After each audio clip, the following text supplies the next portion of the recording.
Okay,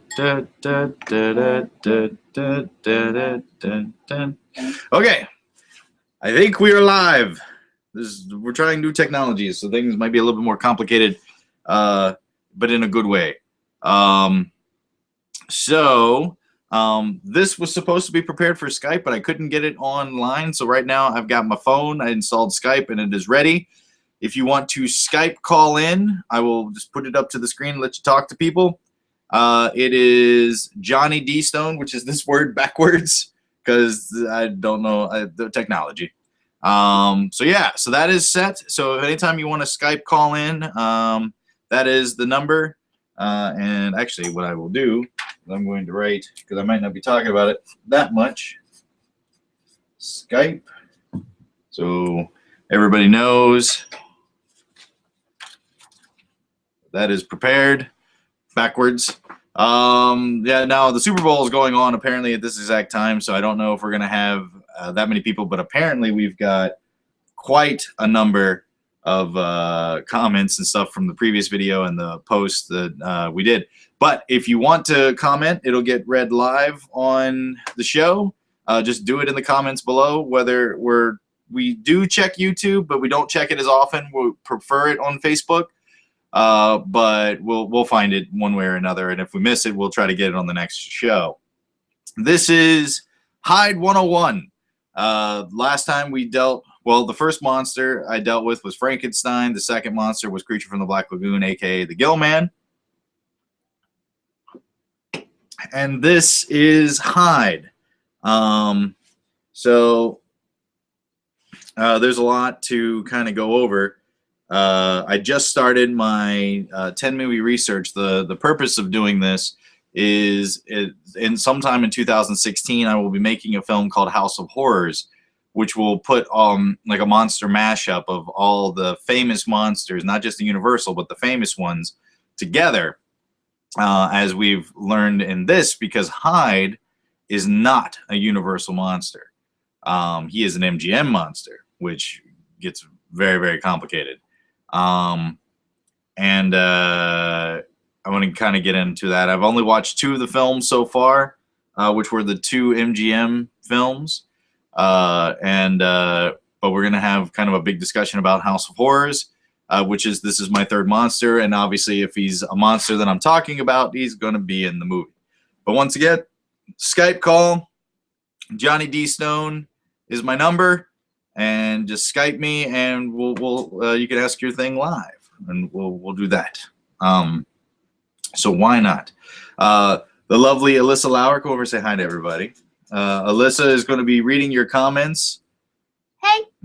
And she will be taking care of me and getting us through this. So we've got apparently a good amount of questions to start with. So away we go. Here we go. Jonathan Moody wants to know, have you seen the Tony Todd version? That would be the first he would start with. I have not seen the Tony Todd version. However, I prepare 10 films to watch, and then 15 to 20 additional things like comic books, video games, things like that. And Hyde, I think it's just called Jekyll and Hyde. But the Tony Todd version is on my list of 10. Okay, the lovely Mr. Matthew Warner. He would like you to start with the original 1886 novella. You can find it online for free. It's a great read and it won't take long. Matthew, I do read the books. This is the second time that he's commented on that. No, I do read the books. But that kind of goes without saying. Like this is more about the film versions of adaptations of it. But I would read the book if it's. So there was no Creature of the Black Lagoon book, and there's no real Wolfman book. But, you know, Dracula, Frankenstein, Jekyll and Hyde, or the Strange Case of Jekyll and Hyde, I do read all of them. But I don't put that on my list because, one, it takes a lot longer to read it. I kind of read it before I'd make my list to go with. But I do have to do refreshers with some cliff notes because some things get confusing over which plots are which kind of a thing. But yes. Okay. Mike Haggy said, since Tony Todd was mentioned, and I think you said any movie, I would recommend Sushi Girl. If you haven't seen it, it's a great film. I haven't seen Sushi Girl. I actually had dinner with some of the guys that were touring with it. Noah Hathaway and Tony Todd. We had a dinner together, and they were touring Sushi Girl. I haven't seen it yet, but it wouldn't probably go on my Hyde list because I don't think it's Hyde. But I do want to see it. I do want to check it out because they're super nice guys, and it'd be worth watching. Stephen Haar, yay! Stephen Haar, the big supporter of the show. Yes, Dr. Jekyll and Ms. Hyde with Tim Daly and Sean Young. I have seen this film. It is not on my list, just because they go they go pretty far with it. There is a parody version that I am putting on it, which is the only Universal Jekyll and Hyde, which is Abbott and Costello meet Hyde. Because I'm going to go with that because it's the only Universal, and I'm going to do pretty much all the Abbott and Costellos because they are considered to be actually lore in some of the Universal franchises. So I will be doing that. I guess briefly I'll get into the two films that I've watched. The first one was Dr. Jekyll and Mr. Hyde, 1931, MGM Studios. I believe it was Frederick March playing Jekyll and Hyde. And then I watched the 1941 Dr. Jekyll and Mr. Hyde, which is also MGM, where it is Spencer Tracy. The two films, the 1931 one is, I guess you would look at it as kind of the Universal movie because it came out around the same time as Dracula, Frankenstein. But it was MGM, so they did some things that you won't commonly find in the Universal films. For one, the budget. The Universal movies, I mean, they had money, obviously, but not as much as the MGM did. And so the budget of the movie and the amount of extras and sets and costumes is much larger, on a much larger scale than the Universal films. Also, they moved the camera a lot more than the Universal films did. But I think they were kind of trying to capture kind of this goth feel and also get these movies done really, really quickly. Where Jekyll and Hyde was treated almost not as a horror film. They kind of looked at it more as like a drama. So they put a little bit more into it than the Universal films did at first. Well, even the later ones got probably less, but like they were just kind of wham bam and I'm getting them out. I mean, of course, we still love them for what they are, but MGM was treating it differently. And for some reason, Universal never made it. Never actually made a Jekyll and Hyde until Van Helsing, I think. Other than the Abbott and Costello thing, I think it was that 2000 Hugh Jackman film. I think it was the first time I had seen Hyde in a Universal movie. But MGM had done the two. Differences between the two, they're both great for what they are. I prefer the story of the 1941 version, even though they're very, very similar. They just change a couple things. And the 1931 has just kind of this nostalgic, because I would think that was the first one I had ever seen. And they made him more of a Neanderthal. Like when his face changed, he changed quite a bit. And he kind of looked like a caveman, because I guess that was what the director was going for, is that Hyde was a not only just the evil dark side of us, but it's prehistoric. So he kind of went back.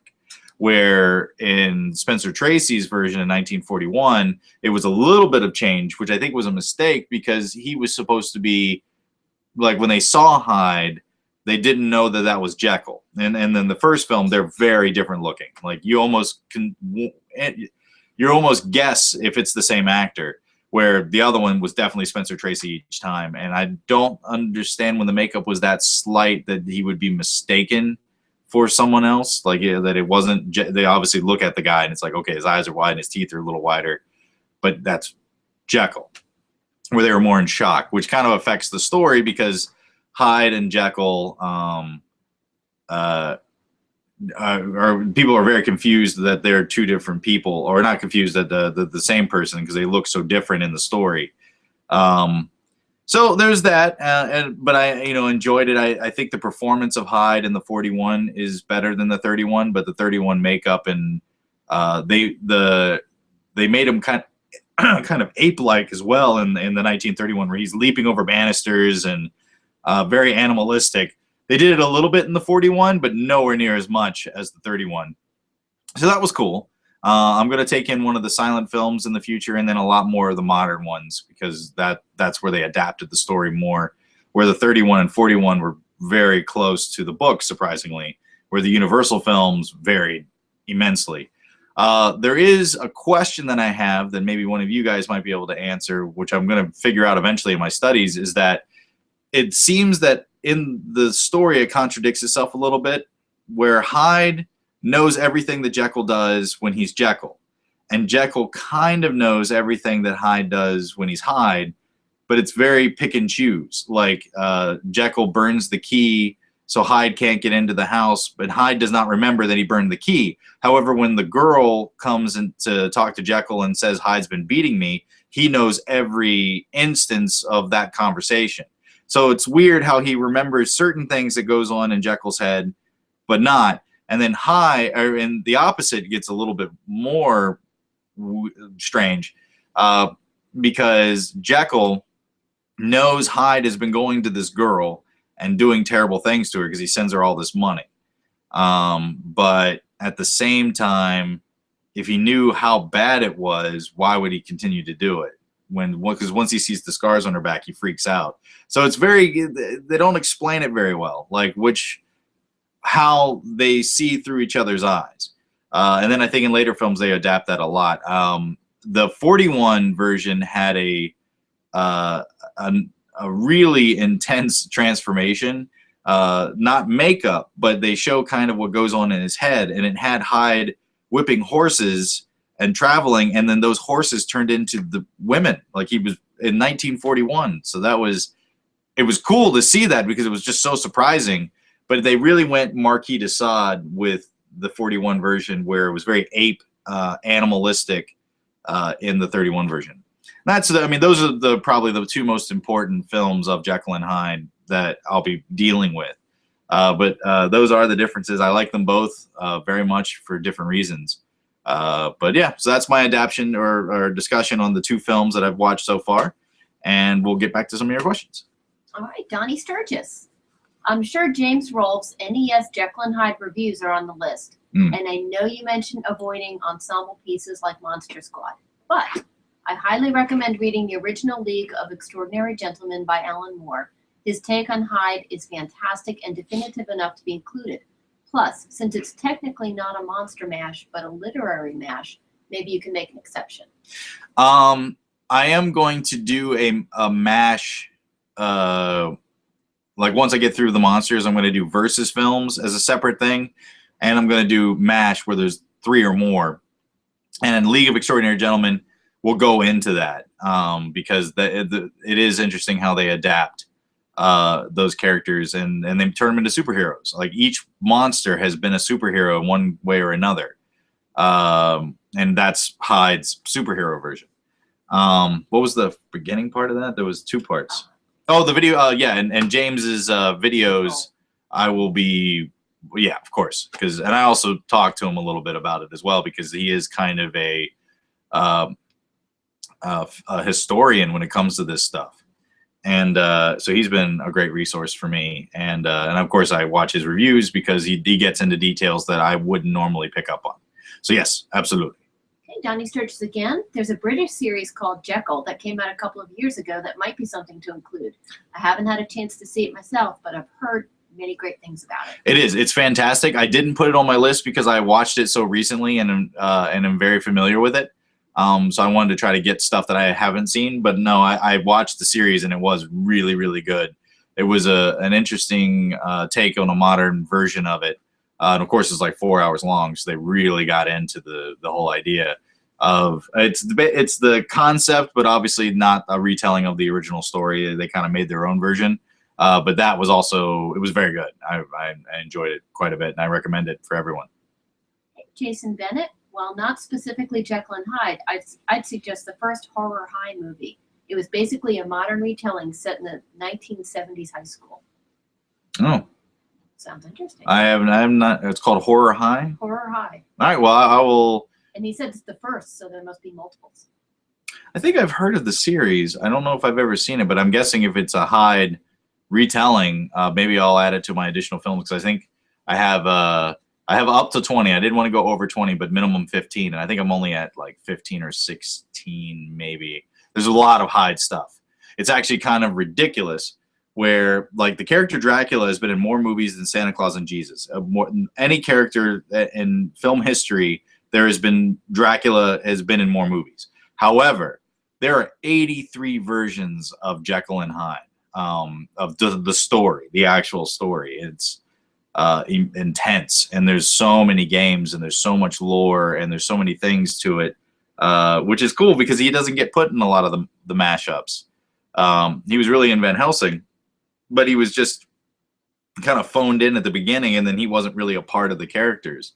League did, but League really wasn't a monster mashup. They just had like two. They had Invisible Man and Hyde, and then everybody else was kind of something different.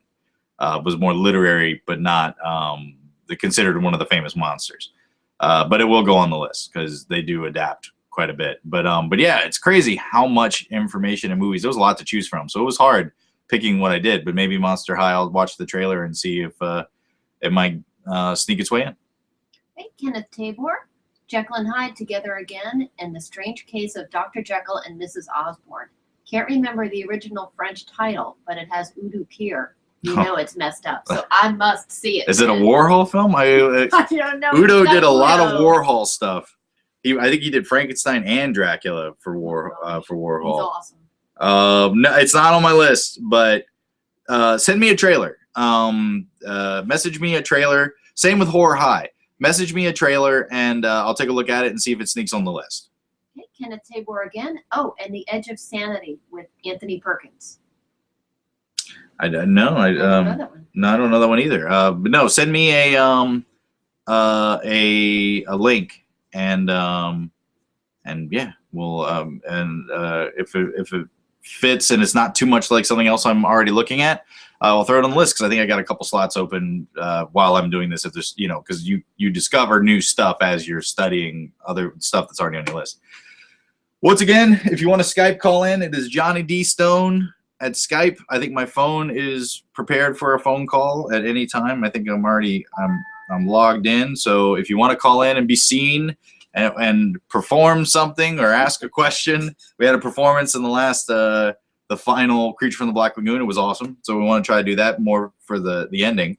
But yeah, next question. Okay, Conan Simmons. Michael Caine played the role in the late 1980s. Then there was a BBC series a few years back called Hyde.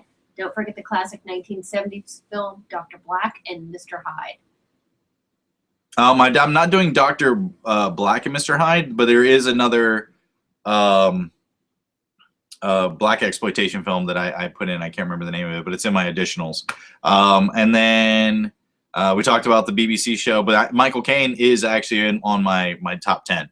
So I have not seen that. So I'll be talking about that in a later show. Here's one from Justin Martucci. There's a Broadway musical version starring David Hasselhoff. You should be able to find that on DVD. The Hoff. It's actually yes. I try to look at all the plays and stuff like that with each one. Creature in the Black Lagoon had the Universal play. Frankenstein obviously had. Well, the one I ended up watching was the Cumberbatch really recent play. So I checked that out. Yeah, I will definitely be. I think I'll have to watch the Hasselhoff version because I think it's the only one I can get my hands on.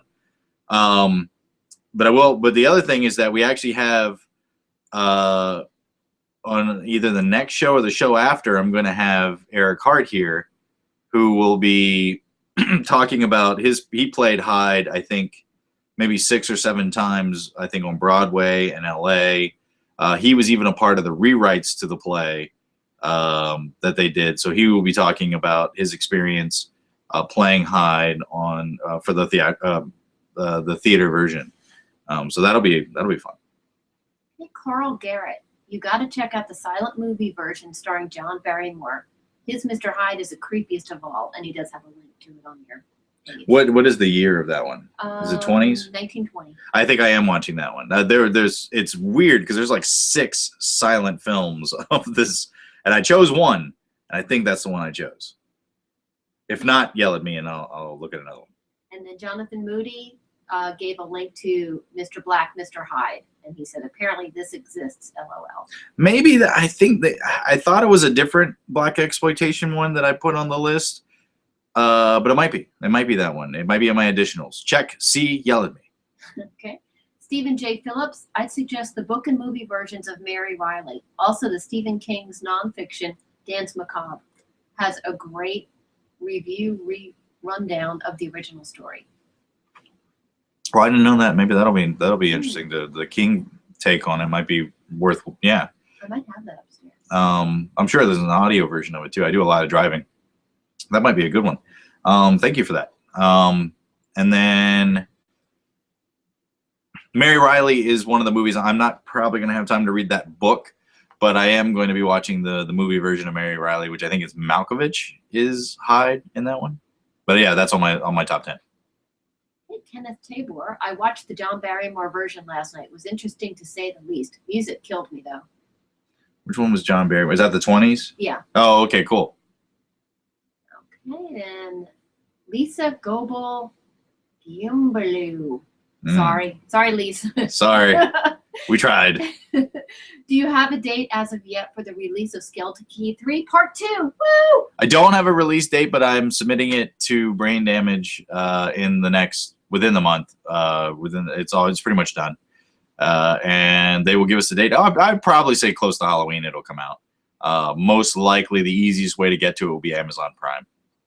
Hey, Stephen Haar sent a link to Monster Brawl from 2011 for your Monster Mashup segment. Yeah, I own it, and I've watched it a couple times, and I think they're even being distributed by the same company that's putting out Plan 9 in Australia. So yeah, I've seen it a couple times. I own it. It'll go in the Monster Mashup because there's pretty much all of them. Hey, Rhonda Hickens suggests the only movie I know is the one with Julia Roberts, Jekyll and Hyde. That's Mary Riley, and it is on my list. Carl Garrett to Kenneth Tabor. Yeah, usually the music for those silent movies is just public domain classical. That doesn't fit the movie. Hopefully Kino on the video will do a remaster sometime soon. Mm-hmm. Yeah, I'd like to see that. And Kenneth Tabor again. I hope so too. Watching the 1941 Spencer Tracy version now. Yeah. He's following along. That's great. Yeah, it's awesome. Kenneth Tabor again. I have to admit, John Johnson, intrigued with this character more than the others. Oh, is that your favorite? Only one other I'll be more enthusiastic about is the Wolfman. Yeah, those are. I kind of agree with you. Before I started watching these and doing my studies, my two favorites were Wolfman being number 1 and Hyde being number 2. But it's kind of. I mean, they're very similar. One is giving in to straight animalistic, and the other one's giving in to dark thoughts and kind of animalistic, take and want kind of circumstances. Yeah, they are my two favorites as well. But I am learning. Like, I didn't like Frankenstein's monster too much, maybe because he was too sympathetic. But then after my studies, I really got a newfound respect for him, which was cool. Hey, Rhonda Hicken. Jekyll and Jekyll did a Jekyll and Hyde cartoon once, I think. I'm sure they did. I think you definitely. Oh no, there was a Looney Tunes where Tweety Bird drank and turned into a giant monster. I remember that. I think it was called a hair-raising taunt. Yeah. That's a good thing. Yeah, I remember that cartoon really well. All right, let me switch over to YouTube. Let's get those questions. Mm-hmm. Okay, Tommy Jarvis. Was Mr. Hyde inspired by Jack the Ripper? Oh, I don't know. I'm not. I'm going to get into some documentaries that might go over that, but right now I don't know. I'm sure there had to be some kind of influence in the film versions of it, of the way he dressed and the backstreet shadowy run kind of a thing.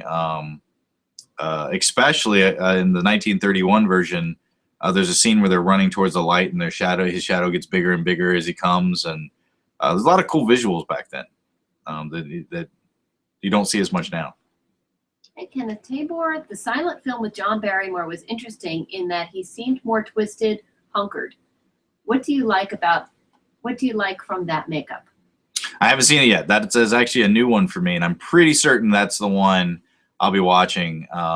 So yeah, once I get to that, I'll go over that in one of the shows. Hey, Kenneth Tabor. I've noticed that Mr. Hyde is an opposing personality of the righteous Jekyll.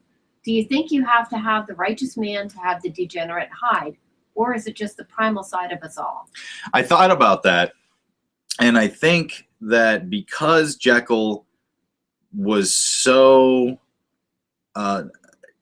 like kind of egotistical and so proper and so that his dark side was so much worse and just awful and just abused women. I mean, Hyde was a nasty fucker. Like, he, out of all of the monsters, they have like a sympathetic version of themselves.